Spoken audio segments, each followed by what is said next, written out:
Good evening, everybody, and welcome back to the Strawberry Sundaes podcast. We have the man, Asterix AJ. Sheesh. How are we? I'm vibing, man. I'm vibing. I'm happy to be on a podcast. It's the one thing I never did. 7 years. It's the one thing I never did. Go on a podcast. I've always said I wanted to do one, so about time, really, isn't it? Yeah, well, it's a pleasure to have you here. What we'll do, we'll get straight into the questions. So for the people that don't know yourself, if you want to just go a bit back into yourself, and then we'll go from there. I think it's 7 years. I wouldn't mind. Like most kids, probably like yourself. Like I played Call of Duty and what was the other one? Medal of Honor. I played that when I was younger. My first game was Medal of Honor, and I just played like randomly in bits. And then I ended up meeting this guy in school, where it's so like, how like in schools you've got like your populars, your sporties, and then like down the crevices there's like the little nerds and all that. Yeah. like you wouldn't really go talk to them, but like if you got to know them, then you're like, oh yeah, the sound and all this. Like you wouldn't think about it. He was big into Destiny, and it turned he actually lived across the road from my grandmother's house, who like I was mainly living there, and he got me into Destiny when it like first came out and all this. And out of nowhere on Destiny, I started streaming. I just one day I was playing. I think it was I think it was one of the raids or something like some PVE. What was it called? Crota's End or something like that. Just randomly decided to turn on the stream, and it all started from there. Just people coming in, talking, like having a laugh. It all grew from there. I think I was like 13 years old. I just started playing Destiny, learned about competitive, like playing against each other. Never knew anything about that. Even as much as I played Call of Duty, I always thought it was just like, a bit of team deathmatch and stuff like that. But then I found out about the tournaments, and that's how I got into it. I started playing Destiny tournaments, and like, it wasn't. So you know how on Call of Duty, it's more like you have CWL and CDL, and it's all what's the word, franchised, and it's supported by the developers. They didn't have that on Destiny. It was more like your third party tournament hosts. I did that. Destiny was out for 3 years, then a new one came out, and I was working with. I don't know if you know Aftershock, the esports org. Yeah, it rings a bell. If you ever heard of them, I was working with them. Can't remember what it was. I think it was graphics design. I ended up meeting D Vipers, who's another Irish streamer, Call of Duty player, and through him, somehow magically ended up on like Louis CM's stream, Tommy, and Rated. And those are the three guys that got me into like Call of Duty and that. So I switched over from this competitive Destiny scene, came straight to Call of Duty then after like watching Louis CM and Tommy and Rated, and thought this is something I like. I'm gonna do this. So that was like World War II. Played a few online leagues. It was all right. Did a bit of Orgoning as well. Like got experience in that because I was only 17, and then I moved on to BO4. Went competitive and went to LAN. That was incredible experience, to be honest. Like going to CWL London. And then we all know how it played out then. Modern Warfare came out. Game wasn't great, but Warzone came, and then we all fell onto the party, man. Like Warzone was incredible. So competitive, like you say, all started from sort of Destiny, and then like you say, you made the shift over. You mentioned that you did play sort of your Call of Duty, your Medal of Honors, and that sort of thing. So was that sort of your first sort of initial to sort of gaming itself? My first ever game to play was not the Xbox 360, like the Xbox, what was it, Classic or something? Yeah, The original Xbox. Yeah. The big, massive black brick. That was my first experience. Oh man, I don't even know what age I was. I think I was like 4 or 5, and my dad was actually like big into his Medal of Honors and his Call of Duties, and I think it was like the big red one, Call of Duty was out at the time, and then the Medal of Honor, and he had, what was it? I was watching him play, and then he left to go. I think he went to the shop because he went to get food, and as soon as he left, I crawled over onto the bed, got the controller. I was there playing Medal of Honor. No idea what I was doing. Like 4 years of age or 5 years of age. That was my first time playing like games, and man, I fell in love with it. But I only got back into the games properly like about 7 years ago when I stopped doing like football and stuff like that because I tore my ACL. Um, it's crazy how life pans out, man. It is like gaming's always been there, but it never became a big enough part until I was not able to do sports, kind of thing. Yeah. So like I say, you've always had that love, but not until obviously not as much Yeah, as recently, where you pushed it with competitive and that sort of thing. So, like for the past seven oh, go years, it was more of a passion kind of thing, but on. before that, it was just kind of like a hobby. If that makes sense. Yeah, you just kind of did it in your spare time, couple of hours here and there, sort of thing. Yeah. Yeah. So did you still play sort of Call of Duty and like you say Destiny, um, you know, within that period, or was it sort of a, you know, like you say, you play the odd time, not really taking it as But it was seriously? more like a hobby. Yeah. Um, do you remember like Black Ops 2, Modern Warfare, like all the the sniper clans? Yeah, yeah, yeah, Yeah, that was me and my IRLs. yeah. We were one of those. I think it's actually still on YouTube. What was it? V360 gaming. That was us. We thought we were amazing. Um, oh man, like that's that was what Modern Warfare 2, Modern Warfare 3, Call of Duty Ghosts, and Black Ops 1 and 2. We were a sniper clan, and we thought we were the bee's knees. Like, Yeah. I'm pretty sure like back then I would have been going into school and I'd be sitting there watching C9Ms like all day because she used to do all the crazy sniper shit, and that's how we started that. We thought we were amazing. I think I was called like, oh, what was my name? V360 drop shots. Then there was V360 headshots, trick shots, V360 classics, V360. Oh, they were so stupid names. And then like when the letters are spelled where it's like capital D, lowercase O, and Yeah, then yeah. capital lowercase. It Like was like three Z's at the end or something like. yeah.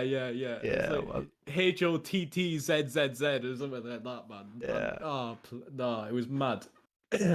Or back in the day, then again when it was before we made that V360, I was in this thing on Ghosts called All Gaming. Like we thought we were the bee's knees again. I thought I was incredible getting signed for this All Gaming clan. Um, what was my name? XX All Killers XX or something like that. That's back in the Xbox days, man. Like it's crazy. I went from like a competitive sniper to getting into the streaming and then actually going to LAN and stuff like that. It was crazy. Yeah, see, I used to do all that, competitive sniping. Did it all on PlayStation. All these YouTube channels that used to have like your top. I think what was it? It's like Sniper Cinema EU or something that used to Like post you'd send in like your best clip and they'd make like a yeah, compilation. yeah, Yeah, yeah, bro. and They all were that kind of sick. thing. And yeah, back in the like you say, back in the day, that's I used to run home from school to jump straight on that. I think my name was like Pure X Recons or something to start with, and then yeah, it's not a good time to look back on. It's Um, it's crazy though when you look at it, like how the names, what we used to call ourselves versus what we are now. Like nowadays, Straw Harry, Asterisk AJ, you can understand the name. yeah, you wouldn't roll into a lobby now, Pure X Recons or Headshots XXX and all Yeah, this like yeah. exactly. It's mad, man. It's mad. So like you say, you've had that spell. So what game did you decide to come back? Did you say was it Black Ops 4? Did you say? Um, which when I first left Destiny or like in between my breaks? So we'll go right back to the start. So when you first left Destiny. So when I first left Destiny, it was to come play World War Two. I think it was. Mhm. Um, I think that's the one just before Black Ops 4, isn't it? Yeah, I think so. Yeah, Yeah. so it would have been World War Two. I switched over and played a few online leagues with like D Vipers and um I can't even remember the guys' names, man. It's so long. Like my memory's not great, but I just can't remember. All the Aftershock guys. I used to play with them. I played with Billy for a bit as well. Billy Busted, but like every so often. And these guys were like you could tell they were taking it to a point where it wasn't just like a bit of a fun league, like something to do. It was they were getting themselves ready for when they were 18. Mm. And that's what actually got me in that mindset where it's like, okay, like I want to get myself here. I want to do this. I want to improve. And I've took that mindset ever since I came over in World War II, and it just kind of kept going. But when I was only 17 on World War II, so I couldn't really do what I wanted to do. I wanted to compete properly. I didn't want to just sit there playing an online league Yeah. because I never really had the interest in them. Like even on Destiny when I was younger, I went to a LAN event. So like I thought it would be similar on Call of Duty where you didn't have to be a certain age to go to a LAN event. I thought you would have been able to do that on Call of Duty. So I ended up playing a couple of online leagues. I was running Animosity Esports, if you remember them. I Hmm. was running them for a while with Enigma, and then I ended up leaving. Like the scene, I stopped streaming. I stopped doing everything for a few months. Then Black Ops 4 came out, and I fell in love with the game. But I was still 17 up until like December. So I played for the start, and I left.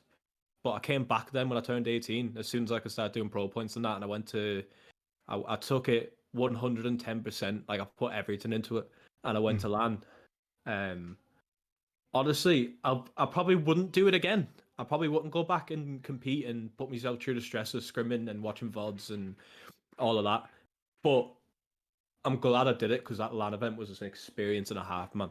Like playing, trying to keep yourself alive. Like I think the best part of that LAN event wasn't even the winners bracket. It was when we got knocked out of the winners bracket into the losers bracket, and you knew you were fighting to stay in the tournament, and you like if you lost, you were just watching for the rest of it. That was the best feeling. It's a lot of adrenaline goes through you when you're doing that because you know you're fighting for survival. It's mad. Yeah, and I can imagine the atmosphere, like you say, is a lot different when you've got, people behind you and people behind, Oh literally man, opposite you when you're playing on. you get too used. Like even that Destiny LAN, it wasn't any way in comparison to CWL London. Like we were in one of those them little gaming setups that they have in that belong arenas. Yeah, We yeah, were in one of them for that Destiny tournament. It was more like a quiet affair. It wasn't there was no like well the atmosphere wasn't there like it was at CWL London. So I wasn't expecting that. I kind of got used to just like chilling, playing me games, and like obviously the few yeah. fist bumps, but that was about it. Went to London, and first map on LAN, I went to get a. This is probably my best memory of the last 7 years. Me and Jordan Radical, we went away from the station and went up to get a drink because they had little vendors all around the arena. We went to get a Red Bull each and get one for the boys as well. And ahead of us in the queue, literally, so I'm stood here. Literally, the first thing directly in front of me was the guys we were playing in Winners Round One. And I was like, oh shit, okay, they're here for a Rebel as well. They mean business. Let's go. Me and J Rad were getting pumped. We were like, oh, let's do this. We're gonna put them down. Woo, let's do it.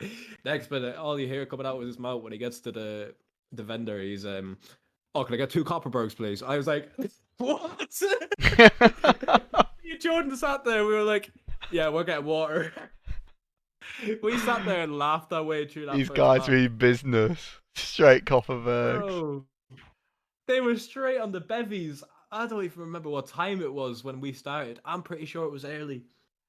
Because I'm pretty sure we left our apartment, walked to Greg's, which was like 2 minutes away from the apartment, and we got there before Greg's had even opened. So,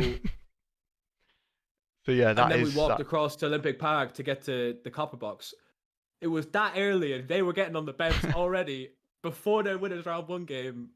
Man, that's my best memory of the last 7 years. It has to be. You Like gotta respect it. outside of like streaming and content, that is the best thing I've ever seen in my life.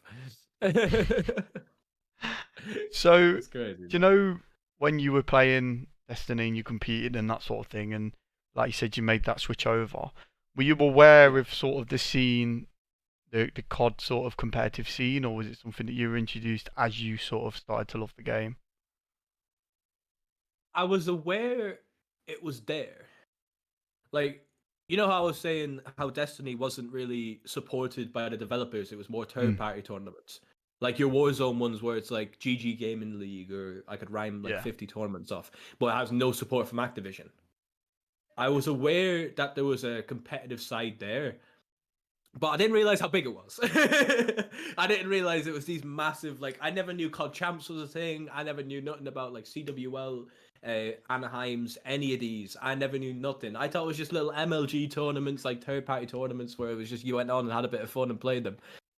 But I was aware it was there because of Jared, Jordan Crowley, I think is his second name. I had known him because my uncle would have been very close with Jared's uncle to do with like hunting and stuff like that. So I would have known Jared, and I would have spoken to him a few times, and he was like, "Oh, competitive Call of Duty, blah blah blah."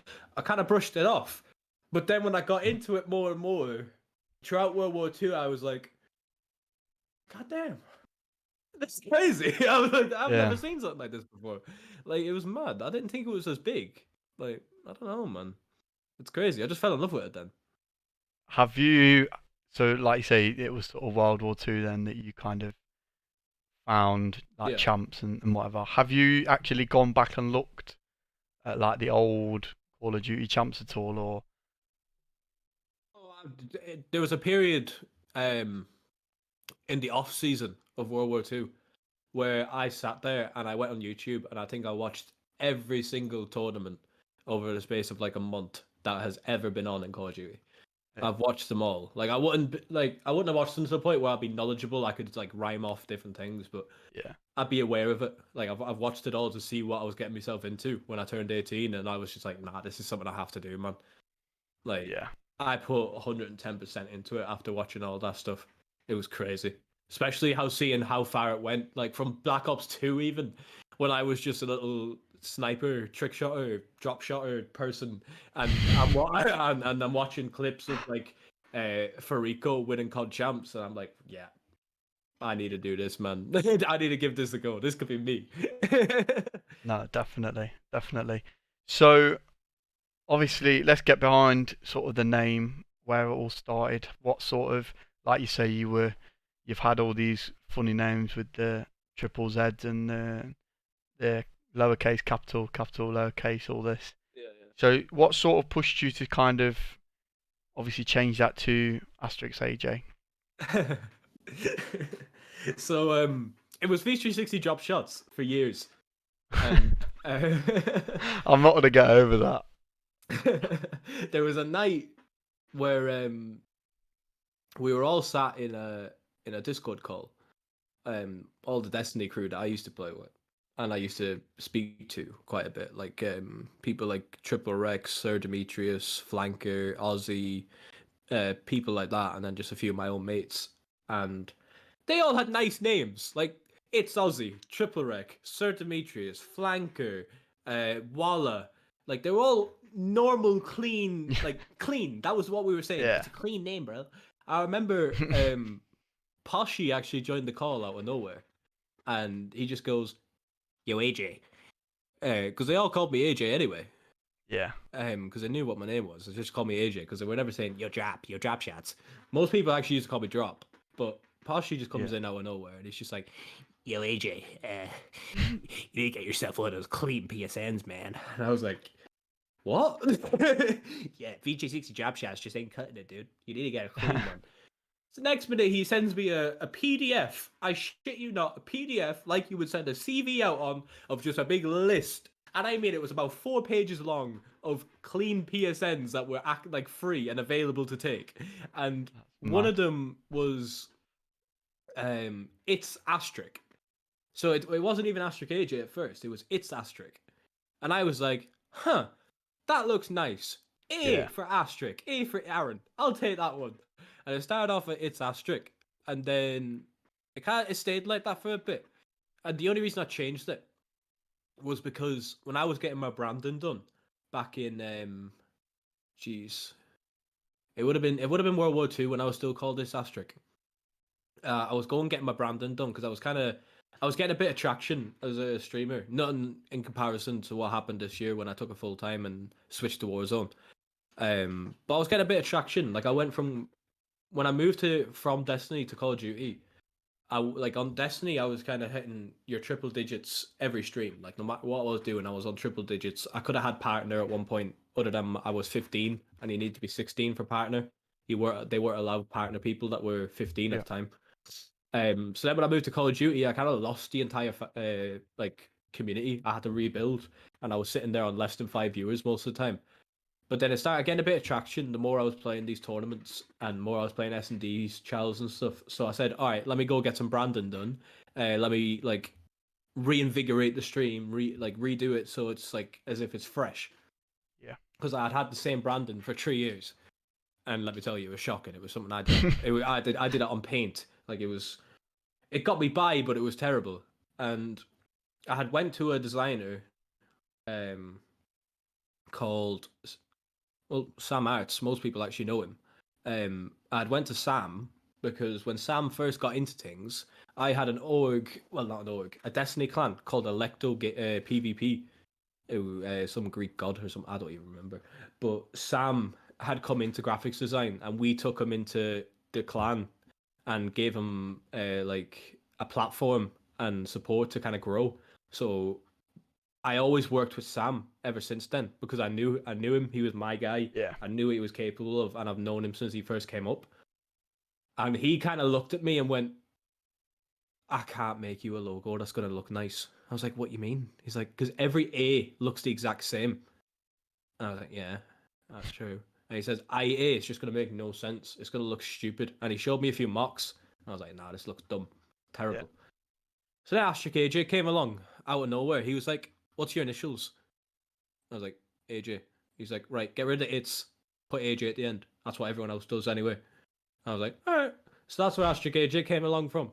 It was just, it's not like this. Most people have a big story about like how it means, like there's relatable things in their names and all this.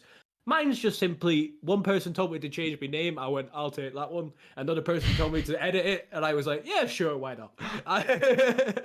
That's not. It's kind of. It's just a dumb one, really. Like, it's just. It just kind of caught on then. After that.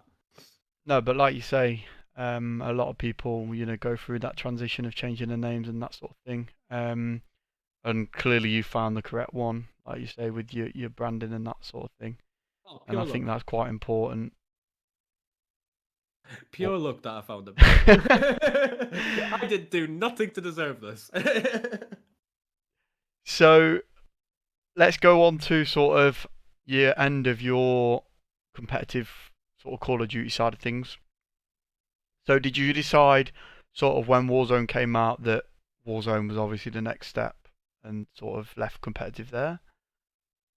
No, not really, because um after after I went to LAN on BO4, I think I lasted about 3 or 4 weeks in the off season, and then I went on a holiday for 2 weeks. Like I went to Spain, but when I came back, I never decided. I was like, "Oh, I'll go back to it when the new COD comes out. I'll grind then. I'm not going to sit through the off season playing Ghosts or whatever." Like I wasn't enjoying it. So then I ended up going to college. I think I never ended up going back to like Modern Warfare. So I never played Modern Warfare from the start. So then I came back in February. I had surgery, so I was kind of left at home, not in college. So I was like, "Oh, let me just play some Modern Warfare." I started playing Money Tens and playing the 2Ks and stuff, and I was doing all right. um, like I reckon if I played Modern Warfare from the start, I probably would have been good. Yeah. Like I was already decent. I was a decent main AI on Modern Warfare, but if I'd played it from the start, I probably would have done a lot better. I'd probably be still competing now. I probably would have never came to Warzone, but excuse me, I kind of got to a point where I was that far behind, on like pro points and then map knowledge, blah blah blah. That Yeah. Warzone was there. I think it was like June, July, around that time, and I was watching Lucy M, and I was watching Mike, and I was like, I'm gonna give this a try. So I went into Mike's chat. Mike was looking for someone to play. I was like, "Yo, get me in. I'll play some." So I got in with Mike, played a few, fell in love with Warzone instantly, man. I fell in love with it, and then discovered the two competitive bot races. Played a lot of them, made quite a lot of money playing them tournaments. I'm not gonna lie, I've won quite a few of them. That's the only reason Warzone came about, because I was that far behind on Modern Warfare when I came back that I decided to give Warzone a try, and I just fell in love with it there and then.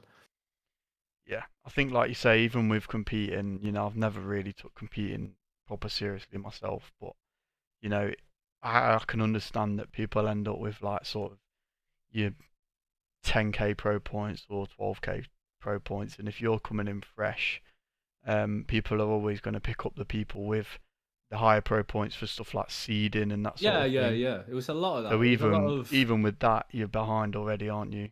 my most common tweet around that time, when I came back and was behind on the pro points. It was always pro points over skill was my most common tweet. I'm pretty sure I copy and pasted it about 20 times a week and Yeah, tweeted it. But when I decided to switch over, I kind of sat there and went, well, I gave it 110% on Black Ops 4. Yeah, I was late coming into it. It was around the same time in Black Ops 4 that I came into competitive that I did in Modern Warfare. But I feel when I came back in Modern Warfare, I wasn't as passionate about it as I yeah, was in Black Ops 4. Like Black Ops 4, I had to wait. I had to wait. I wasn't allowed to compete until it came to that point. With Modern Warfare, I came back because it was more of, oh, I can't leave the house. I've just had surgery. Let me try to have a bit of fun. And it just didn't. I didn't like it. I fell out of love with it. And then the Warzone all came about and all that. Like I was thinking about myself in my head. Like I said, I loved what I did when I did it on Black Ops 4. I don't regret doing it at all. I gave it 110% and I loved it, but I'd never do it again. Because the stress, the amount of time you have to put in, the amount of everything that you have to do to actually compete and try be at a high level, it's not worth it, bro. It's not. Like you said about 10k pro points. Like what have you actually got to show for yourself at the end of the year? Like you got pro points. With who? Like you're not actually exactly. getting anywhere. Yeah, no, exactly. And I think that, like you say, with competitive, there is that sort of fine line, like you say, especially like, let's talk sort of money, sort Yeah. of when money comes into it. I know now that they're doing stuff like the elite tournaments and stuff like that for like the top 8 teams Mm, throughout the week where money's involved. But you're talking COD champs being pretty much your only way of income. mm. So you're working that whole year for that one weekend where potentially, you could chuckle it, you could get literally zero money. Where you've got Warzone, where you could be playing 3 different tourneys that week, all for a cash prize. Yeah, it might only be 400, $500 or whatever. You win a few of them, it all adds up. I think that's the benefit to Warzone though. Like when it comes to competitive Call of Duty, only like the top 1%, 2% actually make it Yeah, to a point where they can make an income off it. When it comes to Warzone, it doesn't matter. Like you could be the best in the game, or you could be just a funny guy. There's a lot yeah, of opportunities. Like take Tim the Tap Man for instance. He is terrible, yeah, but he is hilarious and great to watch. And then take Jukies. He's probably the best in Europe. But like, yeah, Liam has his funny moments, but he's not. He's not an entertainer. He's there to show you how good he is. Like, yeah, there's two different types of streamers in Warzone. In competitive COD, all you are is the best or nobody. Like, that's the yeah, difference. yeah. No, and I think that, like you say, when Warzone came out, I think for a lot of people, like you say, kind of realised that there is that sort of top bracket of competitive COD that, and then they're just like, do you know what? All those years that I've played it prior, and I've not really, been able to get anything to show for it. Yeah. Have then made that transition onto Warzone and completely like, blown up and been able to really take it, seriously as like a career, really, out of, just playing a video game. I mean, you can take Mike Revolt and Louis CM for an example. I have to tread carefully here that I don't end up making this sound like I'm having a shot at them. But both of them did competitive COD for how many years? Years. They're veterans in competitive scenes. I think both of them either did champs qualifiers or something along that lines on Black Ops 3. I'm pretty sure it was either champs or champs qualifiers. The two of them played together. Like they've done a lot. They've achieved a lot. But they then obviously realized, like, look at Mike's stream. I don't know if you knew Mike back in like Black Ops 4 or before, like how his stream was. Like his stream was like here. Like he was getting maybe 20 odd viewers. If he went far in a cup, he'd go to like maybe, I don't know, like maybe up a little bit higher to like your 100. Look Yeah, at Mike now. Mike was here turning on a stream doing 18. Mike turns on a stream now. He's up here on them hundreds. Like yeah, no matter what, because he grew with the content side of things. Look at Louis CM, man. The guy is like delirium. He's pulling. I'm pretty sure the other day I clicked on Lou's stream just to see what he was doing. He was on like 600 viewers, and he was just chilling playing pubs. Like they weren't doing that when they were doing competitive. yeah. They weren't doing that. Warzone gives people more of an opportunity when it comes to streaming than competitive COD does. Because competitive COD, all you're doing is streaming tournaments. Because most people won't let you stream scrims, so you're just streaming No, tournaments, and there's exactly. not much of an avenue there for it. Yeah, and I mean, there has been some seriously successful people, especially recently. Just for sort of an example, with Aroma, I had Oh, him on a couple of 100%. weeks ago. His streams popped off, Oh, but 100%. a lot of that is the fact that no one else within that top bracket of players wants to stream. See, He's come into obviously the that sort of environment and streamed, and obviously everyone that's below, sort of like your top 64 teams that are already out of the cup, want to carry on watching it. So he's done a perfect thing with his content and adapted to what people want to see, and obviously he's exploded from it now. And he even with his streams now, he streams just league play, for example. He sits on 200, 300 viewers.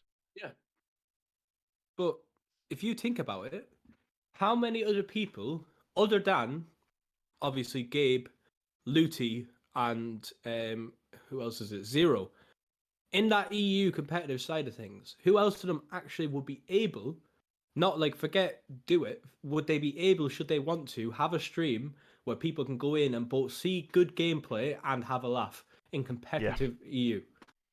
There isn't. yeah, yeah, exactly. No I can agree offense, with that. there isn't. There isn't. There's no one else doing it like Gabe. Like Lou T is the perfect example of content. That man is just, he knows how to get the ball rolling.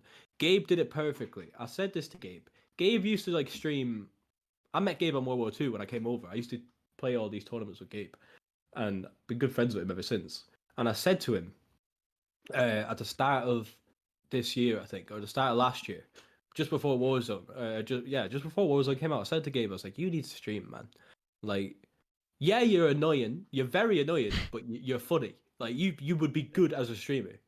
And eventually, I kind of got it into his head, and he started doing it, and he just blossomed. The guy is doing it. Everything he's doing right now, he can't go wrong.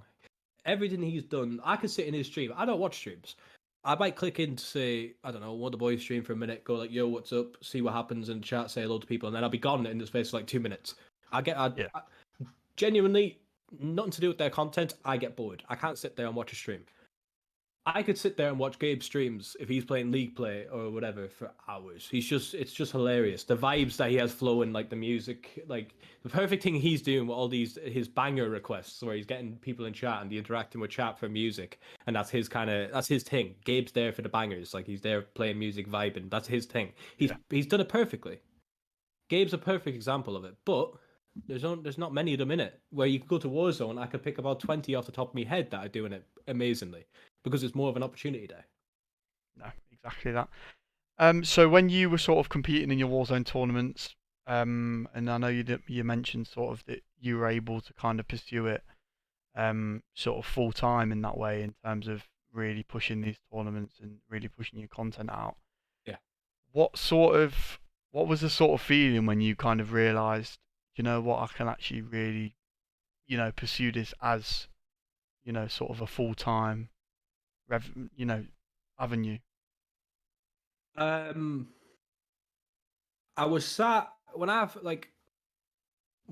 moved to Call of Duty, like the stream was popping on Destiny, but when I moved over to Call of Duty, and then when I finished, like I was doing okay, like doing the on Black Ops 4 and Modern Warfare when I was doing like Money Tens, I'd always have the stream up and people would come in and have a laugh and the viewers would be good and all that.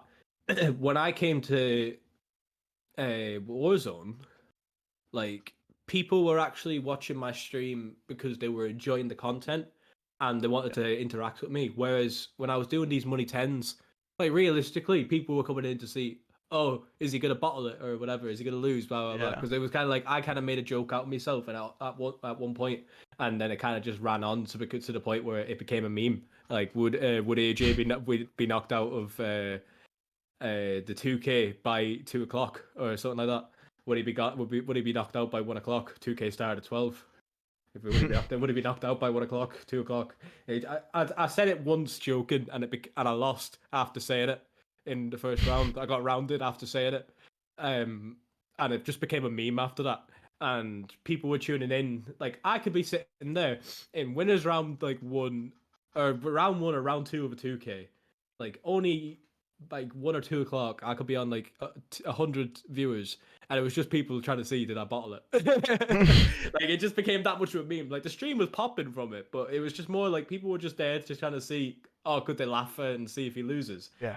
But then when I came to Warzone, like granted, I was not getting anywhere near 100 viewers. I was getting like maybe 10 viewers at the start, but it was people that were coming in and actually enjoying the content and coming in and having a laugh. And then the whole thing with subs came about. Like I was never one to care about the subs. I never actually had a sub counter on my stream or anything for a long time. But until Warzone, my sub count had never gone above 20 in a month, like or at all really. It had never gone above 20. Within my first month of Warzone, I'm pretty sure I went up to like 75 or something like that. I went crazy. I was like, geez, I haven't seen this in a long time. And the sub count just it kept around that for months. And then eventually it went up to like your 100.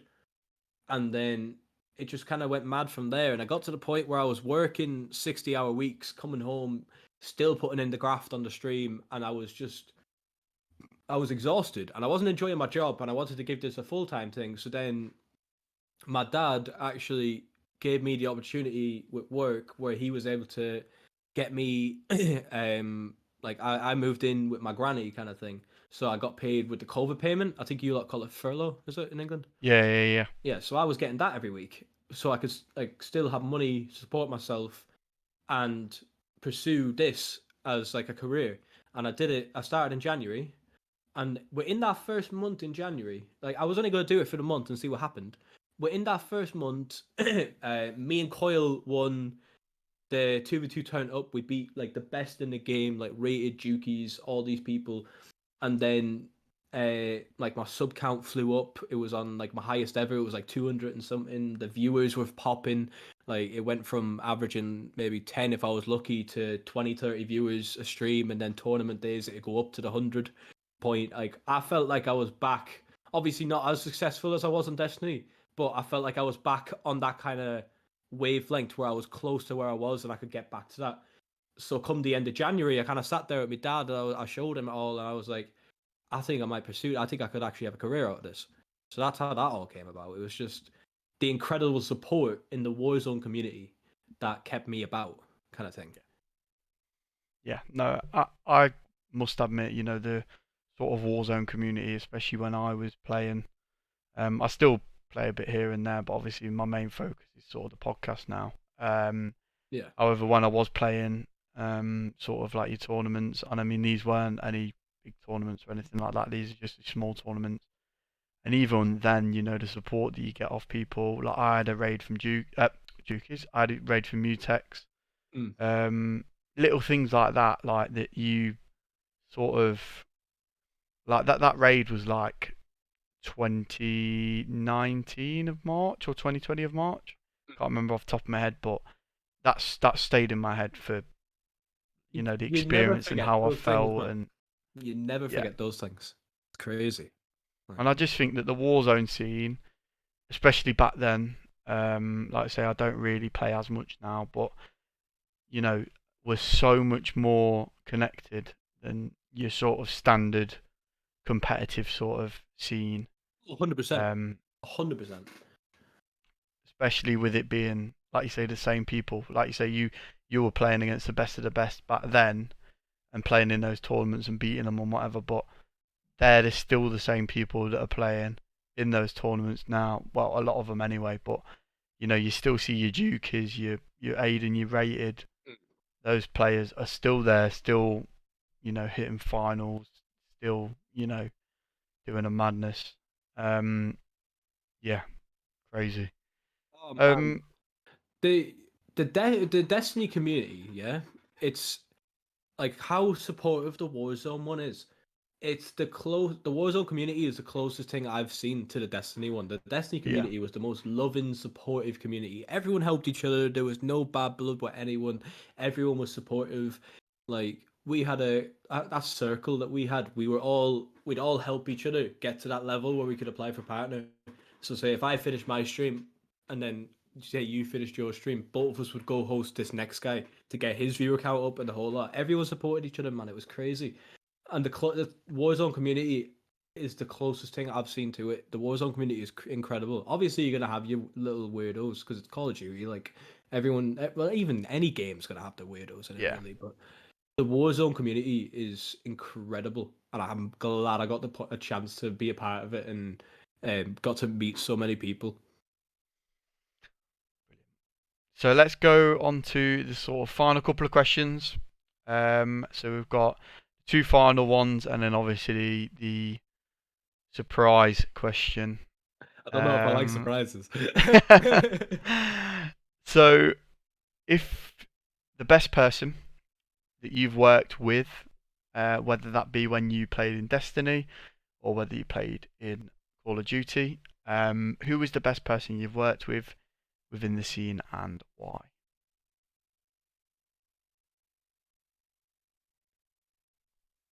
Oh. I don't know. Like you sent me the question. What 2 days ago?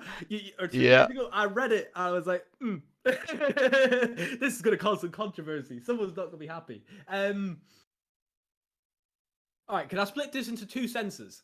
As yeah, in, people I've worked with, like playing with, alongside with, and then people I've worked with, as in, when it comes to projects and organizations and stuff like yeah. that. Right. That's the best way to do this so no one gets upset. Enigma AMC, I think that's still his handle. He works with Dexerto now. He was a caster for EG Online. Me and him were in the Destiny scene originally, and both of us transferred over in World War II. And Animosity Esports, as is known as now, was actually called Animosity Gaming Clan. It was a Warzone. It was a Destiny clan. That he originally had founded it, and then when I had talked about coming over to Call of Duty, and he was kind of interested in it, we kind of had the conversation. We went, "Hey, do you want to turn Animosity into an esports org?" And we did. We did. We spent months at it. Um, Andy, I think you could. Andy's one of those people. I think versatile would be the word. You could throw him into any job situation, and he'd smash it. Like he is very good at everything he does, and he's great to work with. Incredible guy. He's incredible to work with, and I'm glad to see him smashing it. He's probably the best person I've worked with in that sense. But when it comes to playing with people, say teammates, or just even creating content with people, um, probably O'Coyle. Mm. Probably O'Coyle. The kid, he was a little idiot. Like he still is, and he was always like, I'm very. If you do something wrong, I'm gonna tell you. Yeah, Like, if yeah, we're playing a tournament and you do something wrong, I'm gonna tell you. I'm gonna make you know that you did that wrong. I'm gonna make that very clear. You're gonna get annoyed at me, but you're gonna understand, and you're not gonna do it again. That's how I roll, and I prefer if people would say to me, if I do something wrong, just say it. Like, you're an yeah, idiot. Why'd you do that? Tom was very quiet. He never did that, but when I eventually got him out of his shell, like when I got to know him, he was only like, he played with Amari quite a bit, and he was kind of getting into the whole streaming thing, and he was very quiet. Like he was very quiet at the start. Granted, Tom is still quiet. He's not like one of those loudmouths and all that, but he was very quiet. But the more I kind of got playing with him, the more I realized this guy, when you are playing tournaments and he is your teammate, he will do anything to make sure you win. He's very hard working. He's very determined, and he wants to make it. And I hope he does. He's probably the best person I've ever like teamed with in that kind of sense. yeah. Like the guy, he wants to win. Like no matter what it is, you could be playing a $1 CMG. That guy wants to win. He is hungry. He does not care whether he's playing for a 1 cent, a dollar, $1,000. He wants to win, and he doesn't just want to win. He wants to destroy. He wants to make an impact. That guy, I'll be surprised. I'll be surprised, man. If I come back in a year's time, say I disappear for a year and I come back, I'll be surprised if he's not partnered and he's not smashing it. Because that guy is going places. He's the right mentality. Yeah, I can agree there. Like I say, I know sort of him through Amari and those sorts of streams, and playing sort of like your chows and your 2v2 bot races and kill races and whatever, all these smaller tournaments. And then now he's coming onto the big stage and he's shredding it. He's Do you doing remember when very, them very well. the tier lists were flying about? So like you had Yeah. S tier, A, B, whatever. I think, okay, I don't know if you've seen Lucy M's tier list where he put Wars, Jukies, FIFA Kill, VAP, and who was the fifth person? I think there was one more, or was there not? That they were like the best because they've done it all year. They've won all these tournaments consistently all year. They've always been at the top. And then Lou put himself best of the rest kind of thing, where it's like you can't just out of respect you put them on their own, and then there's the best of the rest. That's what Lou said he was. Not to give Coyle too much of a big head, I genuinely think outside of those like say 4 or 5 people that I was talking about there, I think Coyle's probably the best in Europe outside of all them. That kid is incredible, but he has no ego. He won't say it, but I think that kid is the best out of the whole lot. He's definitely going places. Yeah, and like you say, when he gets that opportunity, you know that he's going to grab it with both hands with the mentality that he's got. Mate, and the I'd put mindset. money on it. You put him in one big tournament, like I'm talking your Atlanta Phase, whatever all them 100K ones. Yeah, yeah. I bet I'd put money on it. You put him in one of those big tournaments, not a bot race now, none of that bullshit. I'm talking about a proper 2v2 tournament, like real competitive, not luck. Yeah. He will either come in the first or he'll be up there with it. He will smash it. That kid is going places. Definitely. Okay, so final question. So this is a surprise one. So you're on a desert island, right? Deserted. You can take one person with you, right? And we're gonna say out of the gaming scene. Oh, it has to be in the gaming scene. Yeah, we're gonna cap you there and keep you within the gaming scene. I have the answer. And you've got. But then you said gaming scene. And you've got 3. You got 3 items that you can take. You got to survive.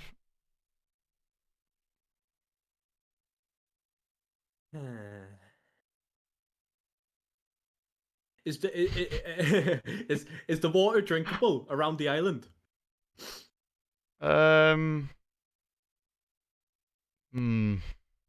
We'll say no. We'll say it's seawater.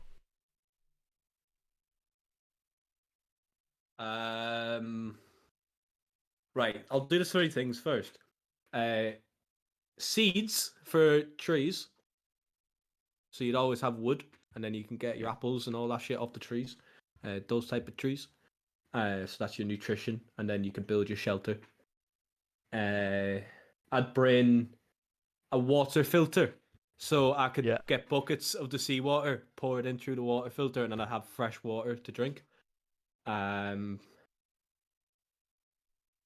then I'd probably bring an infinite supply of beer. Does that count? I mean, I'll give it you. That's a good shout. That's a good shout. Think about it. What more do you need? Wood, food, beer. Yeah, there you go. So who are you taking with you? That's the main question now. Who do you think, one, you'd be able to actually survive with, that's actually like not useless? Oh, I mean, not useless. I don't know. We're all gamers, man. I don't know.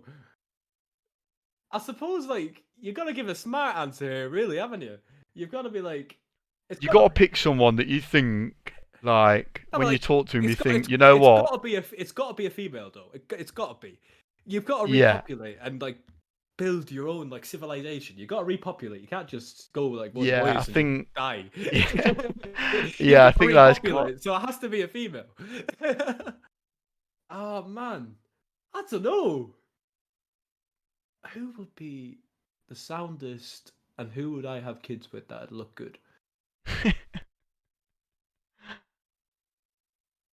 Oh, I could be very bold here. Do you know Katie? As Scottish in, Katie, Kayteaa. Mick G yeah, Productions. yeah, I think, yeah, yeah, yeah, yeah. Mate, I'd be bringing her in the fucking rucksack, mate. She'd be coming. She's actually hilarious. Hey, we respect it. That's what it's That there can't be my for. answer. If it was one of the boys now, if it was one of the boys, I'd be bringing fucking what's his name? Justin Vap. I'd probably even Vap. But then Just, I need to change. I need to get rid of the trees and the seeds, and I need to get a hot tub. yeah. If I was bringing Vap, you wouldn't be able to bring seeds for trees. You wouldn't care. We just need a hot tub. Hot tub beers. Hot tub party, man. A few beers. Vap and be Standard. happy. Standard. I'll be it, man. Right. That rounds us up. Thank you so much for coming on. Been a pleasure, man. As you can hear, I've been laughing throughout. It's been class, reminiscing, back in the sniper days. But yeah, again, real pleasure. Thank you so much for coming on, sort of sharing your stories, An absolute pleasure, man. sharing where your content is.